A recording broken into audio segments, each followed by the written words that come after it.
Welcome, friends. Today's presentation will be on the law of cycles, and next week's will be on devotion. Two very important and broad topics to deal with here. The lines of the ancient message of Theosophy was transmitted from the masters of wisdom to the world by H.P. Blavatsky and William Q. Judge. Mr. Crosby resurrected the message with the ULT Declaration. He reintroduced the genuine teachings and established it, the United Lodge of Theosophists. At 12:30 p.m. every first and third Sunday of each month, we read and discuss selected theosophical writings. This being the third Sunday of the month today, we will continue our roundtable discussions of the Key to Theosophy by HPB. The ULT is guided by its declaration, which is printed on the back of our program, which is here too. It says, the policy of this lodge is independent devotion to the cause of Theosophy without professing attachment to any theosophical organization. It is loyal to the great founders of the theosophical movement, but does not concern itself with dissensions or differences of individual opinion. The work it has on hand and the end it keeps in view are too absorbing and too lofty to leave it the time or inclination to take part in side issues. That work and that end is the dissemination of the fundamental principles of the philosophy of Theosophy and the exemplification and practice of those principles through a truer realization of the self, a profounder conviction of universal brotherhood. It holds that the unassailable basis for union among Theosophists, wherever and however situated, is similarity of aim, purpose, and teaching, and therefore has neither constitution, bylaws, nor officers, the sole bond between its associates being that basis. And it aims to disseminate this idea among Theosophists in the furtherance of unity.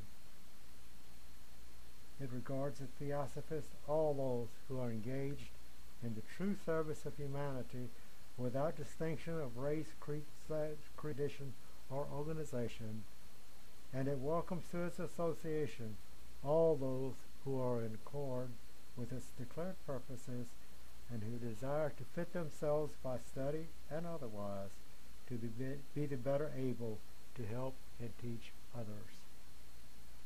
The true Theosophist belongs to no cult or sect, yet belongs to each and all. Today's reading is from the Dhammapada.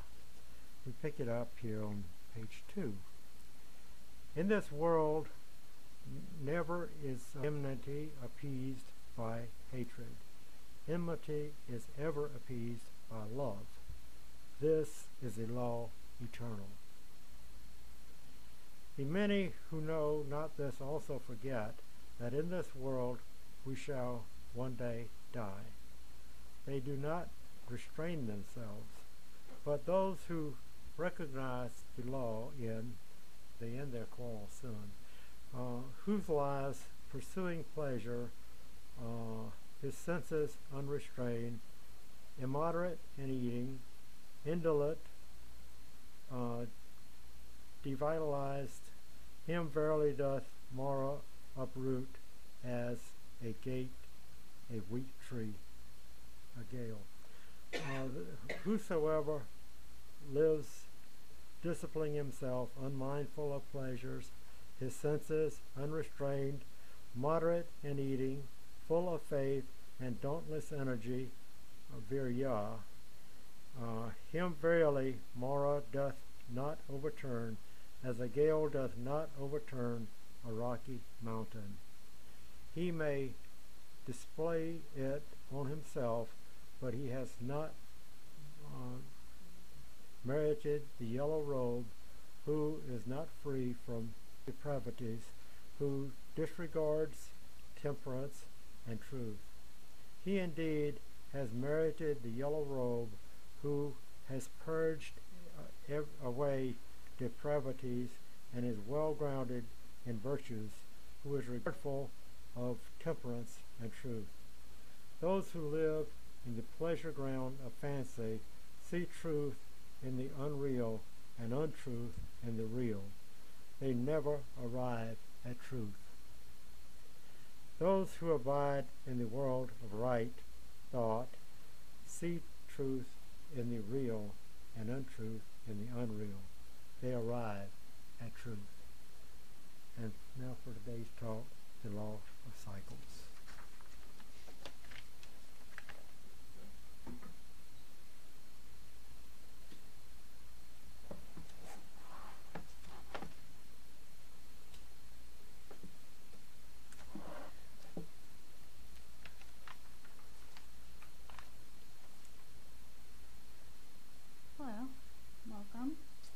The doctrine and the law of cycles is one of the most important in Theosophy, and one that is easily overlooked, but actually it's part of every other aspect of Theosophy that we could touch on, whether it's on the principles of man, the psychic nature, the spiritual nature. The law of cycles is sort of like an omnipresent truth that is woven within every idea in Theosophy. It's one of the fundamental propositions of the secret doctrine. So we're going to touch on some various cycles and how, just remind ourselves of how interwoven it is with every single idea in Theosophy. As the universe evolves, it comes into being from eternal beingness, there becomes like duality. And as soon as there's duality, we can say that there's cycles. It's part of the law, because there's an alternation always between pairs of opposites. And there's always a return of impressions, whether it's so fine that we can't perceive it with our brain and measure it, like we think and react in milliseconds or whatever, to our daily, weekly, monthly, yearly existence cycles of impressions of principles of our nature and how we evolve every 7 years. That's a particular cycle. 7 is one of the most spiritual numbers, and we have 7 principles, and so 7 is intimately woven with cycles. All numbers are, but in particular attention is drawn to certain ones. So whether we're talking about the lifetime of a person and all the different things that happen to a person within their life, to multiple lives, to the overarching life of the soul, which can comprise many reincarnations, can and does. All the way to, we see cycles in history, we see cycles in nature, we see cycles in the order of the revolutions of the globes and the planets and the sun and so forth. So just to start off with some cycles, just to remind ourselves of ones that are mentioned in theosophical literature, is the sun cycle, the sidereal cycle, and it's also the zodiac, and it's 25,000 odd years. And we think of the sun as being sort of out there, but really it's hurtling through space, and all the planets around the sun are drawn with it. And it's itself revolving around something, the galactic center. So it's entering new space all the time. And while there's a return of impression, it's still a little bit on a higher level. So that's the other thing to remember with cycles, is that it's sort of like I'm going down, but it's a progression.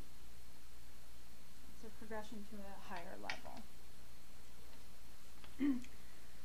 So cycles is one of the most important doctrines in the Theosophical system, and it's the least known, Judge says, and the most infrequently referred to. So we should try and remember in anything we do what aspect of the law of cycles is at play here. Maybe your interactions with a coworker, you notice maybe they get depressed every 2 weeks or so, or they go through a difficult time every 4 months, every season. It's an aspect of cycles, and helping remember that can make it feel not so real, so all-encompassing, and can sort of draw us out of ourselves, that it's just like temporary phenomenon and the cycle will run its course. So in Sanskrit there are some large cycles as well, called Yuga, Kalpa, and Manvantra. And of all these, Judge says Yuga comes closest to cycle. It's not as long as the others. And this is wisdom that the ancient Vedas, the Hindus had from a long time. And Manvantra says that we will, that only the ancient religious philosophy of Theosophy will ultimately be proved true, because it will be discovered that these things were known all along, and kept alive, but maybe not given its due attention. So these are very, very large cycles, many thousands of years, hundreds of thousands of years, and they can be composed of smaller cycles as well. And maybe we'll put up some more figures, because numbers make it kind of interesting.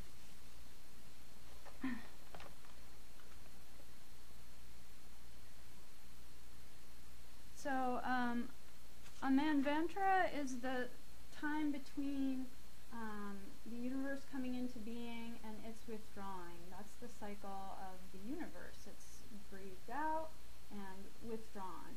And so this is a super, super large cycle. I think this is the 4 billion, 4,321 billion. Anyone want? No, that's million, billion, trillion.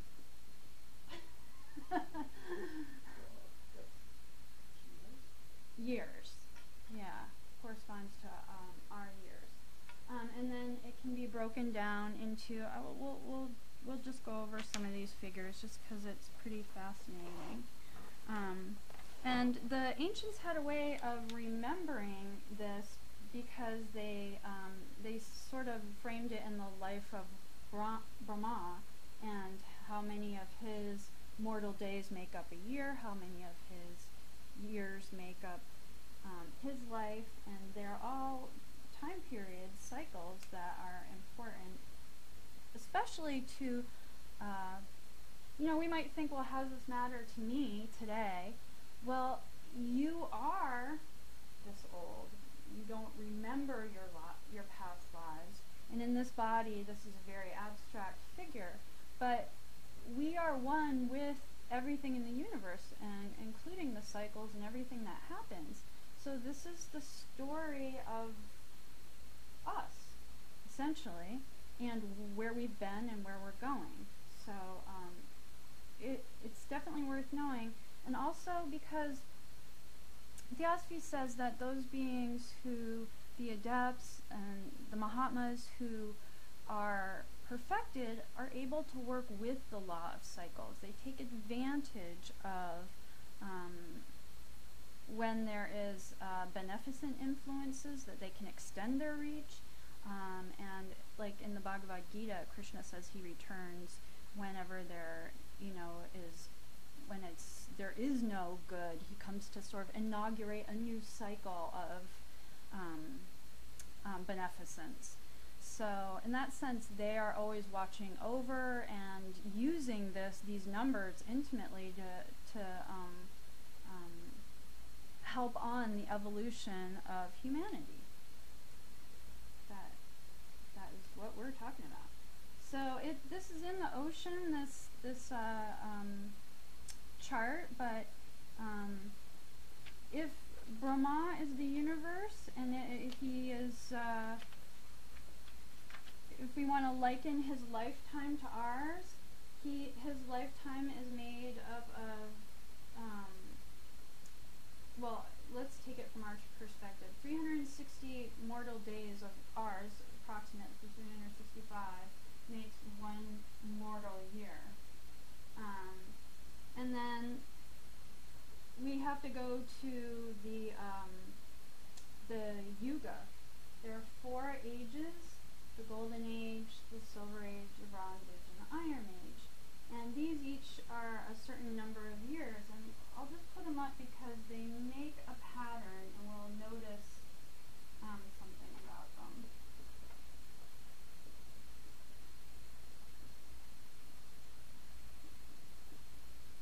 So, gold, silver, bronze, iron. We are now in an Iron Age. This is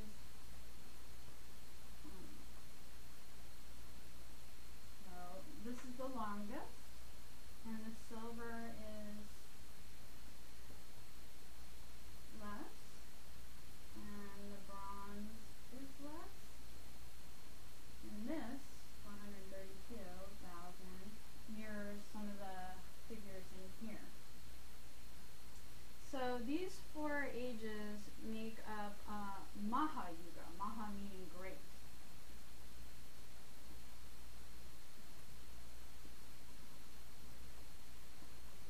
And it takes 71 Maha Yugas to form the reign of one Manu.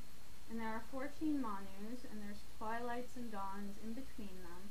And eventually we get up to 311 trillion. This is Brahma's life. 790. And this is the Indian version, and it's on page 134. So 360 days of Brahma makes up his year, and 100 of these years make up his life. So this is like the biggest cycle, and we can break it down. But what's interesting about this is if we take the digits and add them, we get 9. 4 plus 3 plus 2 is 9. 8 and 6 is 14, and 4 is 18, 8 and 1 is 9. They keep returning to 9.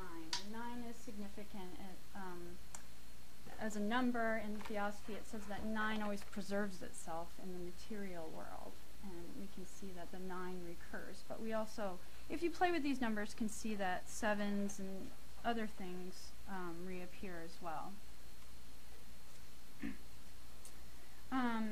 So there's these great cycles out there, and we talked about how they touch on us, but they're to bring it back down, the sun goes through all the signs of the zodiac in 25,000 years, and we know the sun has its own cycle of approximately 28 years, and the sunspots in about 11. The moon has its cycle. It affects the tides. It affects life on Earth. So the law of cycles, we can see it's absolutely everywhere, and it comes down to our planet revolves once every year around the sun, 24 hours. Our Earth revolves, and so we get many, many cycles.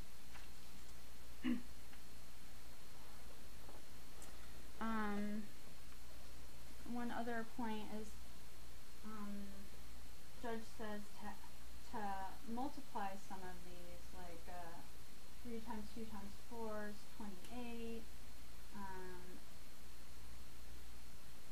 and they've got it all listed here. But in any case, we keep ending back up at this 432, which is pretty interesting. I think it would just be too dry. It's already been dry enough putting out these numbers, but to do it anymore would maybe be too much.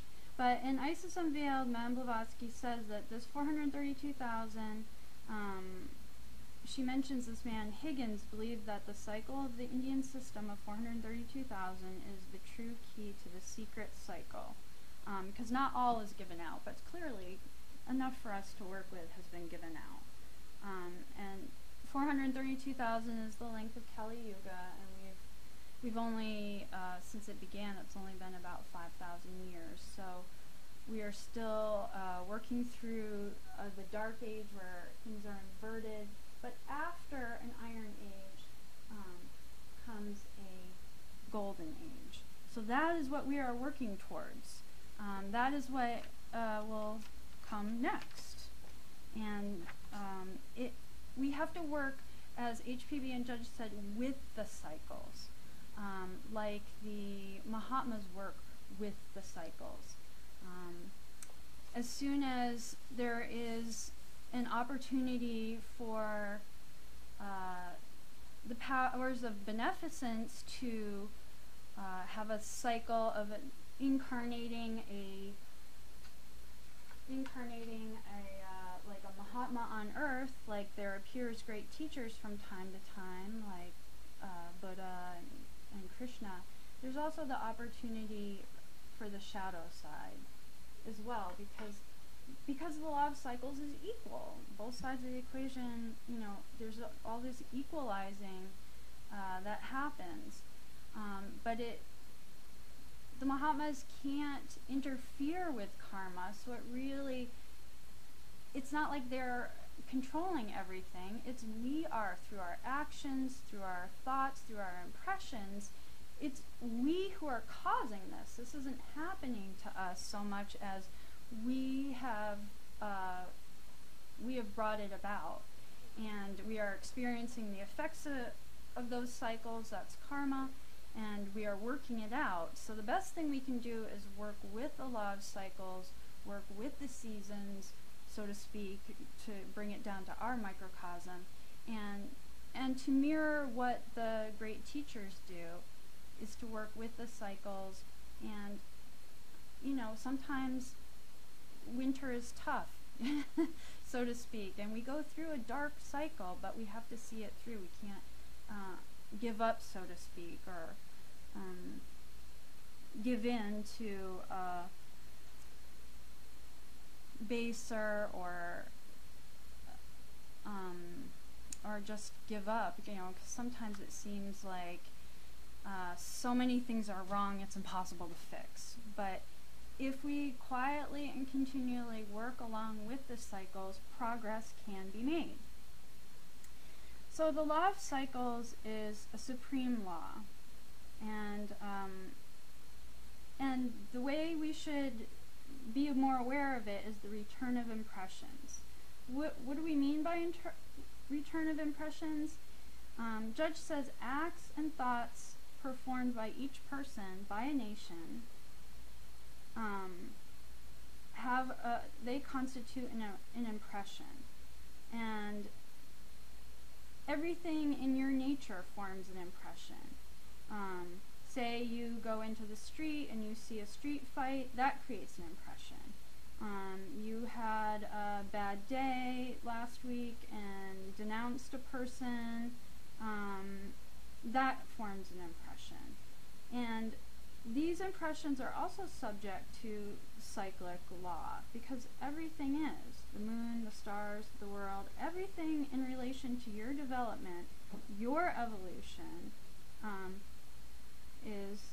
cycles pertain to it. Everything that affects you in every little detail is karma, which is the return of impressions through cycles.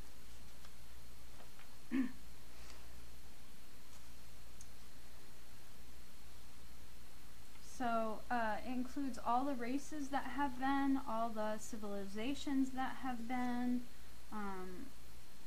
all the characters on the scene at any given time are a result of cyclic law.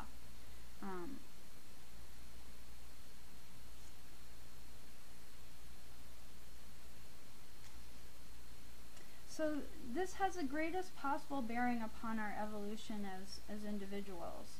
And that's the only way which we should maybe approach the idea of evolution. Not in terms of like the abstract of the universe, but in terms of an opportunity. If we're looking and paying attention to cycles, opportunities do arise, and that's the time to act.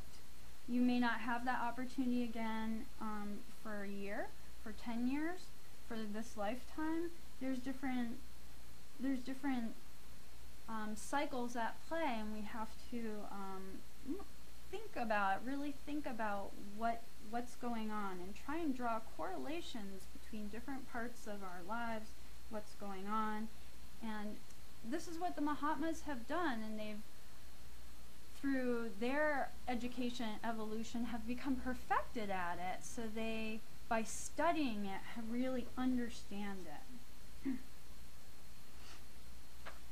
The judge gives the example of a friend of his who had periods of depression that he couldn't explain, and he noticed that it came every 7 weeks or so. And he had his friend examine his diary and recollections and found that they occurred about the same distance apart.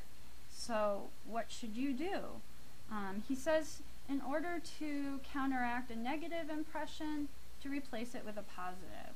So if this gentleman is depressed and he can recognize that it's a return of impressions, he should compel himself to feel joyous, or do something that will take him out of that despondency, to supplant that old impression with a new one. And that way they can counteract each other, and a new cycle can begin.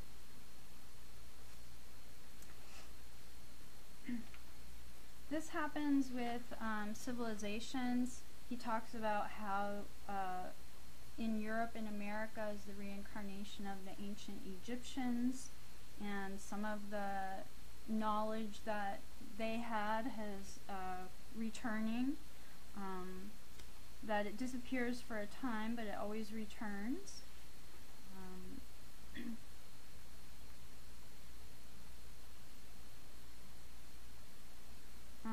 And Madame Blavatsky said that in relation to civilizations, that a cycle, when she came, a cycle was ending, and she said that a new cycle was beginning, that it was a transition time.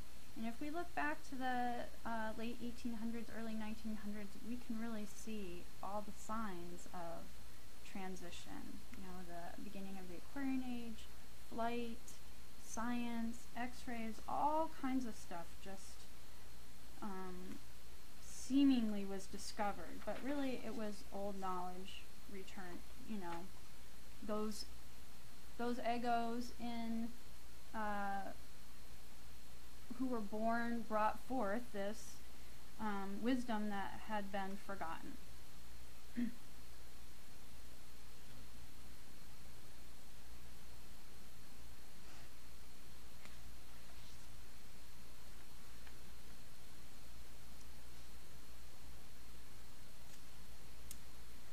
Another cycle that they speak about is related to what we were just talking about, is that the influence of Eastern metaphysics upon the Western mind, and that was part of the cycle that she was bringing about also, was to bring forward some of the knowledge from the East, terms like karma and reincarnation, theosophy, some of the ideas associated there. That was part of the plan for the cycle.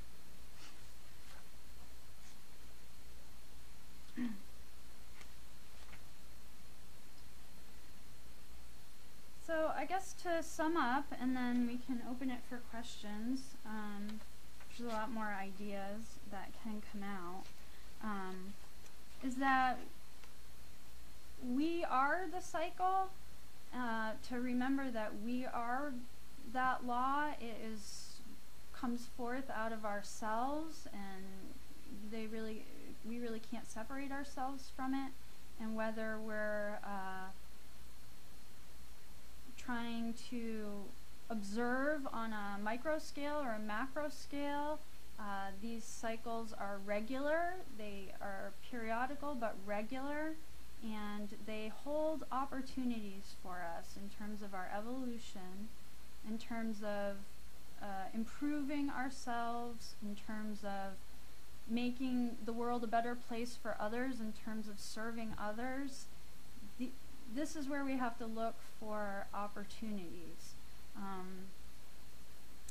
One can assist that cycle every day.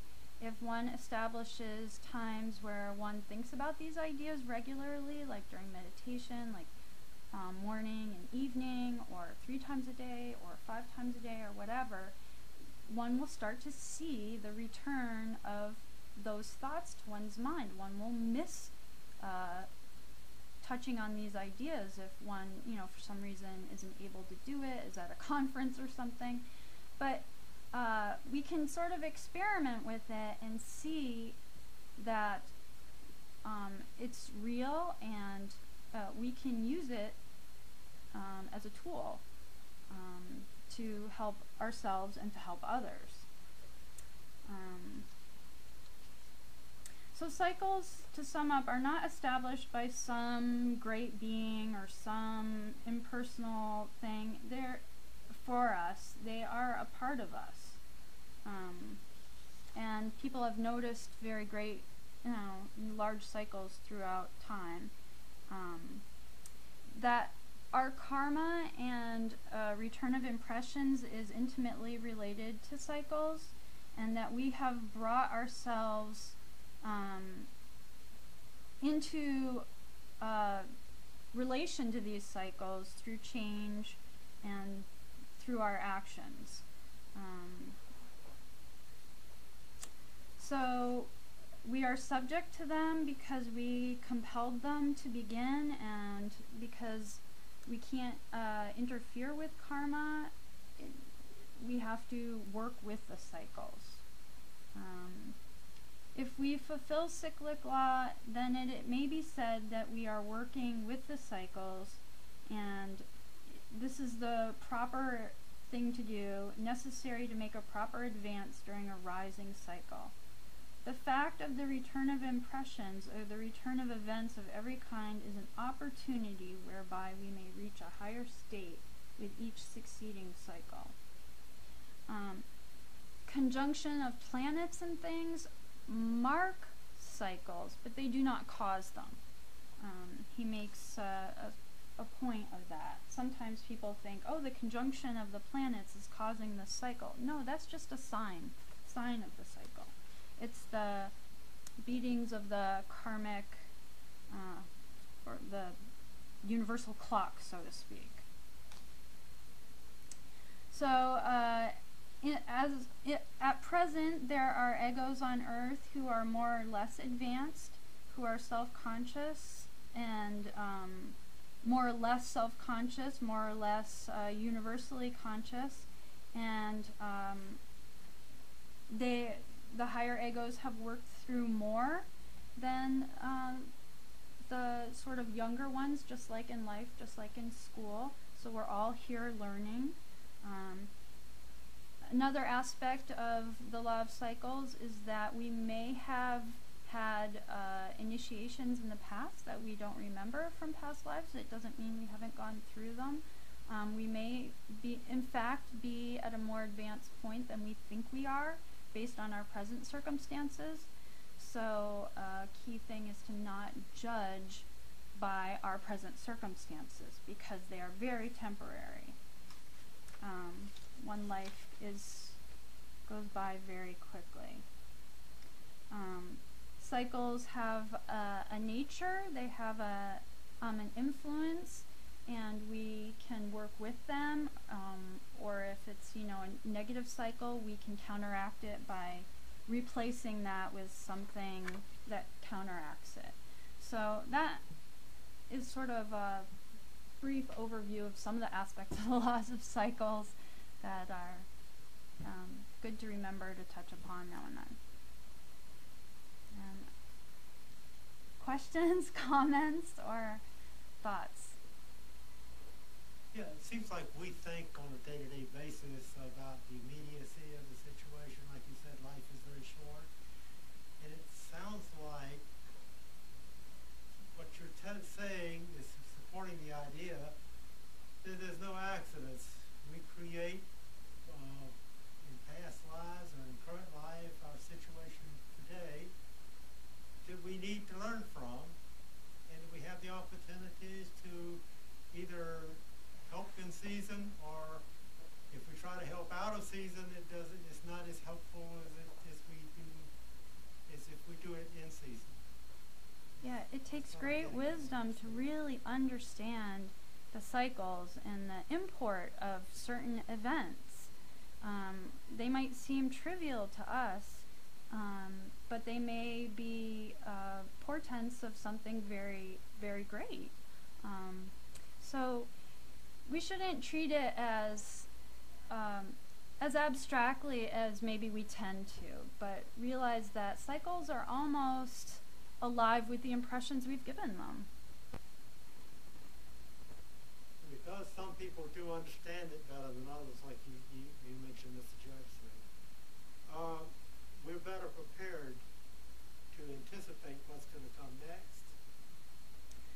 And by looking at cycles in this way, yeah, it pulls us out of our day-to-day life, and maybe we're more apt to see it holistically, see trends, and look at it a little more dispassionately, and think, well, what needs to be done? Instead of just being tossed by the waves in the ocean, saying, okay, I see I'm in an ocean, there's mountains way over there, what does that all mean in terms of stabilizing or going towards shore, or as opposed to more out to sea?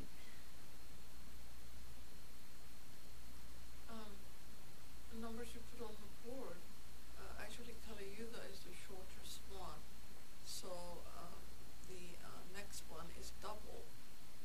The Treta is triple, and Krita is 4 times that, I think. So since Kali Yuga is the shortest, they also say that we can do a lot more in it because of the fastness of the Yuga. That in the previous times it was slower, and I think we also lived longer, right? Mm-hmm. So this is like 100, and the Golden Age we lived 400. So things must have been really slower. These are approximate. Right. So of the length of a man's life in years. Yeah. So Mr. Judge again says that we can take the opportunity in this era that is given to us and make something useful with it, and not be put out that it is the dark age. I think the other way to think about it is that we as humanity are the ones that is going to start the golden age. He says it doesn't have to be dark. We can allow it to be gray and just pass through the experience and bring the golden age. So something to think about. That's a great point. Thank you. We don't have to feel abandoned or revel in the darkness of it. We can try and make it lighter. Right. Well, and mesh yourself into it. Just slide through. You're capable of doing that. So where are the accidents and the miracles and all that in this process? You didn't say anything about that. There are many. Where are the accidents and the miracles? Yeah, we talk about, right. Okay. The chance that occurs. Right. What we think is chance.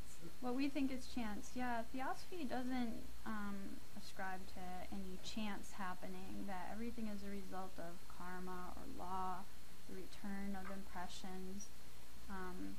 So what appears to us as an accident is really a karmic event that was meant to happen, so to speak, that had to happen to sort of equalize the action that went into that return of it, that whole cycle of return of impressions. So those beings involved in the accident, there's a reason. They are the ones who initiated something, and this is that the so-called accident is part of the karmic legacy of those initial actions. And it's so difficult to talk about because we almost lack words for it. Initial conditions suggests a fresh beginning, but everything's a result of what has been in the past, so it's sort of like a continuation. But Theosophy, to address your point, doesn't believe in luck either or chance. It's because we don't understand this in its finer inner workings that it appears to us as luck, as chance. But really, it's the return of it's the law working. It's the return of a cycle. So even if science is right, everything didn't start with a big bang. It might have been a big bang, but it was something that preceded that. There is no big bang. Okay. So I'm just giving you any benefit they might have. I don't know. Read the secret and talk to it. All right. So if I want to be a scientist, the first thing I do is read The Secret Doctrine. Absolutely. And you'll be a real scientist. And don't give up on it because it's You have to read it a lot of times.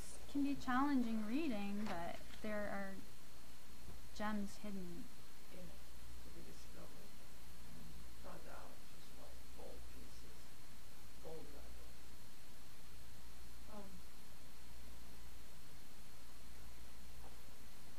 So how does this coincide with the zodiacal sign? Did you come across anything about it? Let's see if I Is can that find the it. sun is taking 45,000 years to revolve, Mhm. and it's moving into different spaces, pulling all of the globes of our system with it, the solar system.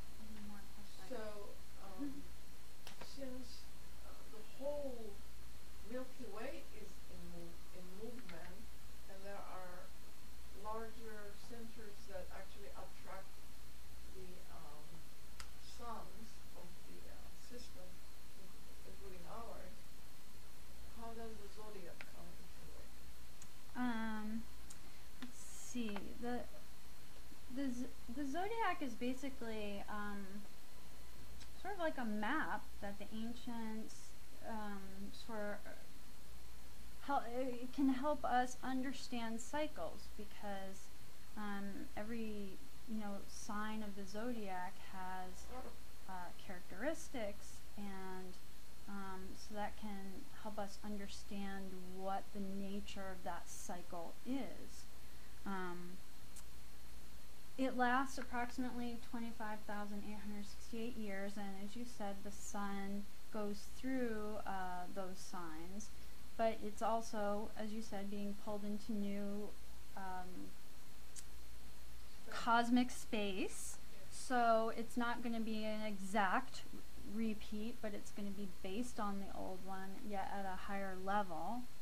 The Great Sidereal Year is the period taken by the equinoctial points to make in their precession a complete revolution of the heavens. It's said that the last sidereal year ended about 10,000 years ago, at which time there are often dynamic changes on the Earth. Like the poles have been said to flip, and land masses have, there's been cataclysms, and they often happen at these large cycles. The completion of this grand period brings the Earth into newer spaces of the cosmos, not in respect to its own orbit, but by reason of the actual progress of the Sun in an orbit of its own that cannot be measured by any observer of the present day, but which is guessed at by some and located in one of the constellations. Affecting man especially, this goes into the spiritual, psychic, and moral cycles. Let's see. There's a little bit more about the zodiac.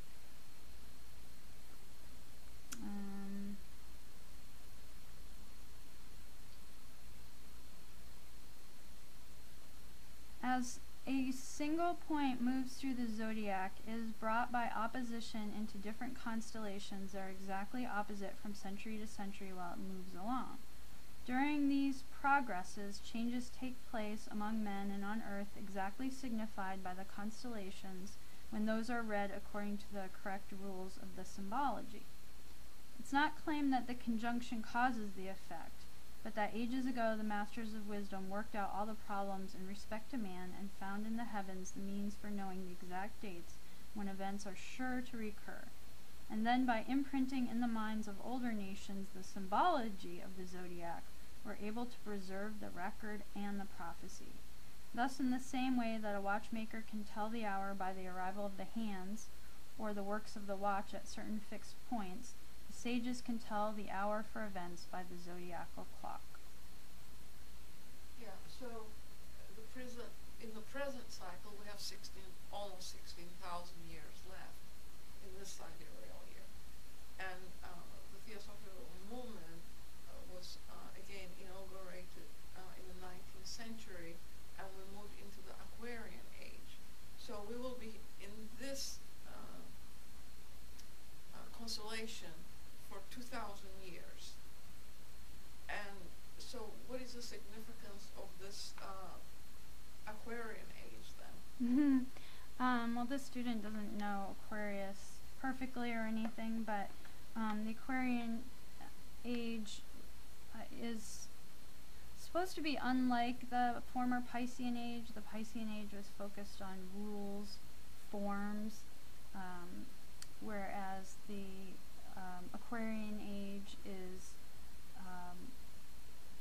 more open, I guess, less focused on forms. Flight was discovered. That gave us another dimension in terms of our physical space and in terms of how we talk about spatial relationships, which changes the mind and the thinking of individuals. I'm drawing a blank on any other aspects. Would you? Compassion. Yeah. Compassion and unity. I think we're moving away from that individualistic ideology towards a universal approach to life, where each human being has their own place, but by the same token, our connectivity to one another becomes very apparent as we go through these cycles, that in unity is our future, that if we work together, we can solve a lot of the problems we have. For sure. We created them, but we can also solve them. We created them together. We can solve them together. Yeah. So there are great minds actually reincarnating on Earth who are socially and metaphysically and scientifically minded towards solving those problems. These are young prototypes. Yeah, it can be really encouraging to hear stories about these kids. It gives you hope for humanity when it seems so dark. And something to remember is that new egos are always coming into incarnation, bringing with them knowledge from Their gifts. Yeah, their gifts, their wisdom, and that will help change the character. That's how we can each change the character of a cycle, is affect it, is through We can look bringing to our the best. bright side of things too. Don't always get enmeshed on the other side. There are light spots everywhere, and I think they're growing too. And theosophical centers are also in line with that, because it brings about the philosophy of human races and what our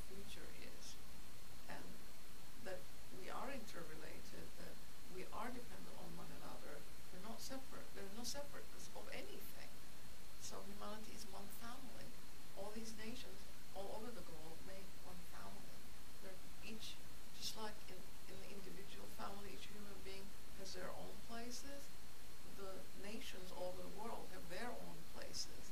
But if we were to look at them on equal basis, considering them equal in the sense that they have their own gifts to contribute, it might not be material wealth, but it might be spiritual, it might be psychic, they might have other things to contribute.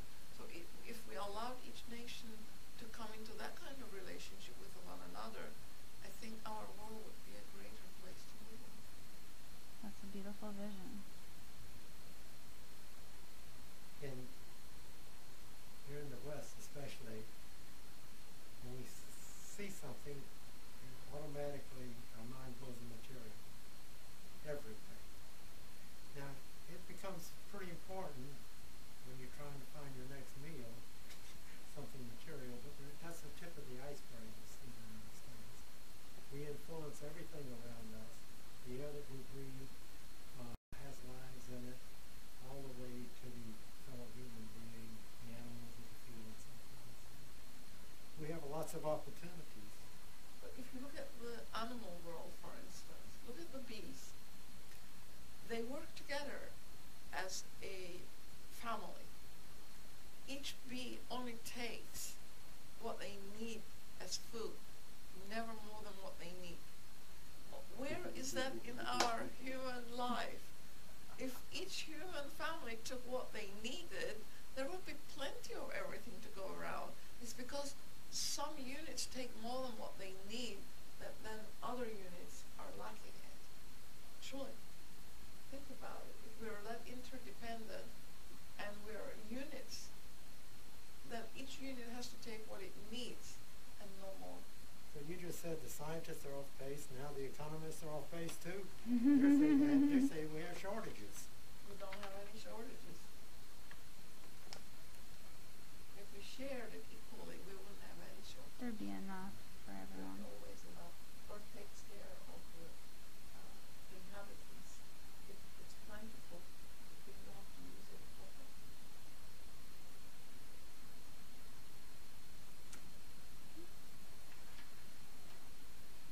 Yes, we'll end there, and next week is the topic devotion, and the week after that, universal brotherhood. We hope you will join us for those. Okay.